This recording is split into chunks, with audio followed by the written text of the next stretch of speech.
ನರೇಗಾರ ಕಂಬಳಕ್ಕೆ ಶನಿವಾರ ಸಂಜೆ ಮುಖ್ಯಮಂತ್ರಿ ಸಿದ್ದರಾಮಯ್ಯ ಆಗಮಿಸಿದ ವೇಳೆ ಅವಘಡವೊಂದು ನಡೆದ ವಿಡಿಯೋ ಈಗ ಸಾಮಾಜಿಕ ಜಾಲತಾಣದಲ್ಲಿ ವೈರಲ್ ಆಗಿದೆ. ಸಿಎಂ ಸಿದ್ದರಾಮಯ್ಯ ಆಗಮಿಸುತ್ತಿದ್ದ ವೇಳೆ ಸಿಎಂ ಕಾನ್ವೆ ಪಾಸ್ ಹಾಕುವ ಮೊದಲೇ ಯುವಕನೊಬ್ಬ ತೋರಿದ ಆತುರಕ್ಕೆ ಬಿದ್ದು ಗಾಯಗೊಂಡಿದ್ದಾನೆ. ನರೇಗಾಕ್ಕೆ ಕಾನ್ವೆಯಲ್ಲಿ ಸಿಎಂ ಆಗಮಿಸುತ್ತಿದ್ದಾಗ ಎಲ್ಲಾ ವಾಹನಗಳು ಪಾಸ್ ಆಗುವ ಮೊದಲೇ ಯುವಕನೊಬ್ಬ ಆತುರದಿಂದ ಮುನ್ನುಗ್ಗಿದ್ದಾನೆ. ಟ್ರಾಫಿಕ್ ಪೊಲೀಸರು ಬ್ಯಾರಿಕೇಡ್ ಹಾಕಿದ್ದರೂ ಅದನ್ನು ಭೇದಿಸಿ ಯುವಕ ಮುನ್ನುಗ್ಗಿದ್ದಾನೆ.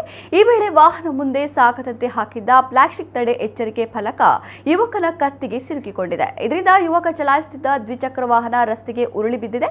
ಆದರೆ ಯುವಕ ಯಾವುದೇ ಗಾಯವಾಗದೆ ಪಾರಾಗಿದ್ದಾನೆ. ಈ ವಿಡಿಯೋ ಈಗ ಸಾಮಾಜಿಕ ಜಾಲತಾಣದಲ್ಲಿ ವೈರಲ್ ಆಗಿದೆ. हाँ